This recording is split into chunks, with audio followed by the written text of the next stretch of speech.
నమ్మించి మోసం చేస్తావే, పని అంతా చేయించుకొని పైసలు ఇవ్వమంటావే. నీ దగ్గరికి వెళ్ళి పైసలు ఎట్లా వసూలు చేయాలని అట్లా వసూలు చేస్తావు. నన్నే మోసం చేస్తావే, కావాలని ఇది అంతా చేసినవే, నాకు అర్థమవుతుంది. కావాలని వేసిన అయితే ఏంది ఇప్పుడు ఏం చేస్తావు? నిన్ను నేనేం చేస్తా కానీ నువ్వు ఏడ పైసలు పెట్టినావో నాకు తెలియదు అనుకుంటున్నావే. నువ్వు ఇల్లు మొత్తం లెంకినా ఒక్క రూపాయి కూడా దొరకదు, కానీ నా జాగ్రత్తలు నేను మా ఉన్నా. సరేనే సరే, మళ్ళా నన్ను అడగొద్దు పైసలు పోయినాయి అని.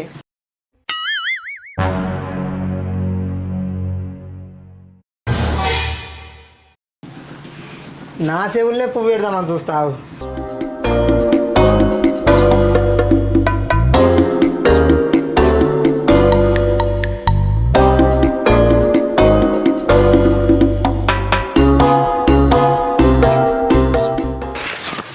ఈ బియ్యంలో పైసలు పెడితే కూడా మురక చితకపోయిండా ఏంది?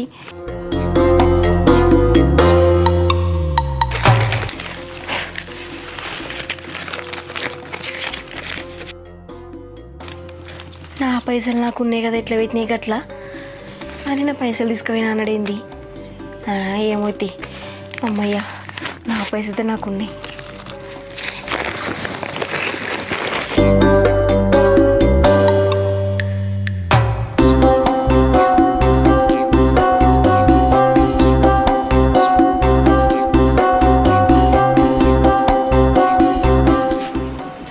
ఏమే నిన్ను ఒక లక్ష్మీదేవిని రమ్మన్నది ఎందుకు? నన్ను ఎందుకని రమ్మంటది ఆమె? ఇవో గవన్నీ నాకు తెలియదు. ఆమెనైతే రమ్మన్నది, పోతేవో లేకపోతే లేదు. ఆమె నన్ను ఎందుకు రమ్మన్నది రో?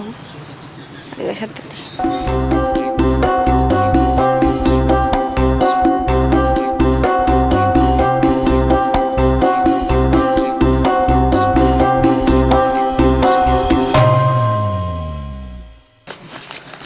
అమ్మా, గిన్ని పైసలు పెట్టుకొని ఒక్క 500 అడిగి తీయవా? అప్పులని కట్టుకొని ఆయన్ని తాగుతీగా.